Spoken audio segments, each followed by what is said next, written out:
Welcome, my friends, to Shaking the Salt with Dr. Peppers. At the end of the message, stay tuned if you want to contact me for any reason, including prayers. Thank you. And I'm Dr. Peppers, Shaking the Salt. Here we go. I have an upcoming women's conference where I am the opening night guest speaker, and I am really looking forward to it.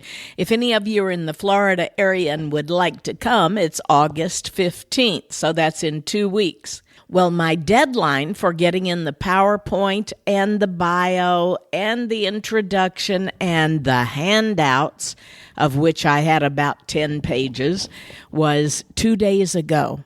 And that very night, we were having a girls' night out here in our neighborhood, which we do once a month. So I was so stressed. I was working so hard. I was concentrating. My neck hurt. My back hurt.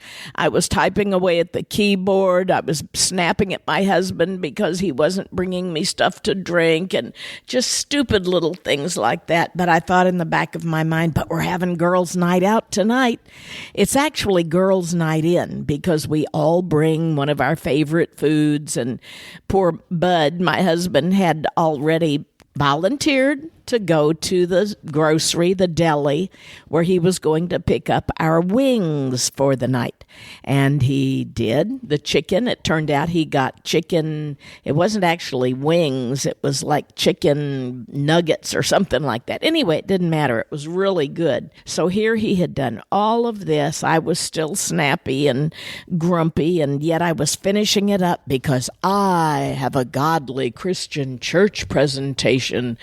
And I stopped to think about it, and I had to laugh at myself. Unbelievable that what I am writing and how I am speaking are two different things. Have you ever thought about that? That you hear people that are so good-natured and laughing, and then when the person turns their back, or when they get behind closed doors, or when they get in their car, it's like, I don't know why they blah-de-de-blah.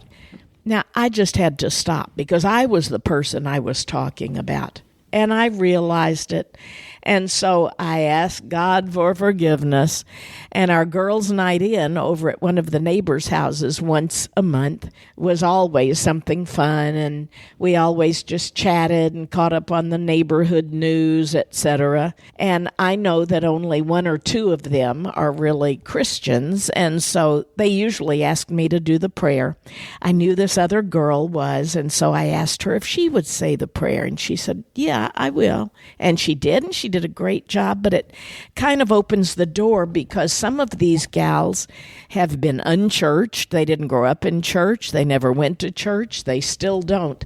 And when we think of girls' night out of the past, we usually think of all getting together and eating a bunch of food and having a wild time chatting and gossiping. And, you know, it's still kind of that way, isn't it?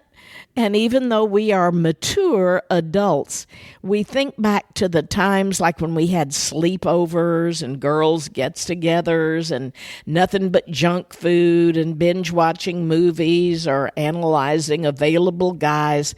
We picture ourselves, if you've ever seen that cartoon where there are a bunch of old ladies in an old jalopy convertible, and they're driving down a hill going, whee, and their gray hair is flying in the wind. And then it says, that's how others see us, but here's how we picture ourselves. And it shows teenage girls in a cool convertible flying down the road. And it's like 50 years ago that those were the ages we were. And now you think about it, and yet we're still on the inside, still young. Those of you that are 50 plus, you don't see yourselves as middle-aged or old. You still see yourselves as young. You still think the way you did. You still have some of the same goals and hopes and aspirations. But sometimes, as we have grown older, we start to program ourselves for a certain type of behavior. And I don't like to do that. I want to be myself, and I don't want to get old. I don't want to act like an old woman. I know how to act proper when I'm at church or in, certain places where you're supposed to behave, and I can do that.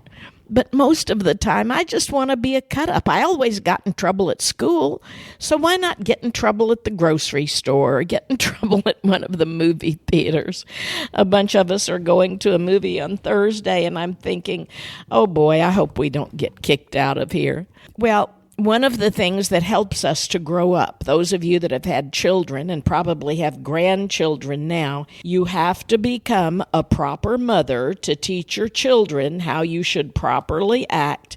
And yet most of my real good friends and I still cut up when we get alone, and we know when to behave and when we can let our hair down, so to speak. Well, one of the other things is I have found it a very rare gift to have a Christian friend who is also a crazy cut up with me, someone who doesn't mind being funny.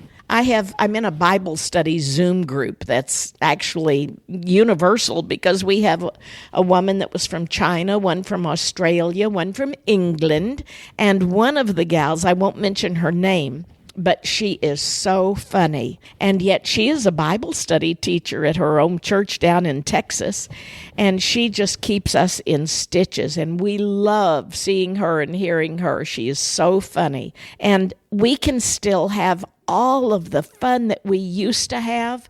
We don't have to indulge in binge eating or drinking, although that was just the way to go when I was in high school. If you weren't drinking and sometimes just getting as drunk as you could, why, you couldn't have any fun, right? Well, the Bible does warn us against certain behaviors. The women in the church who were, this is from 1 Timothy 5:13, wandering about from house to house, not only being idle, but also gossips and busybodies, saying things they ought not.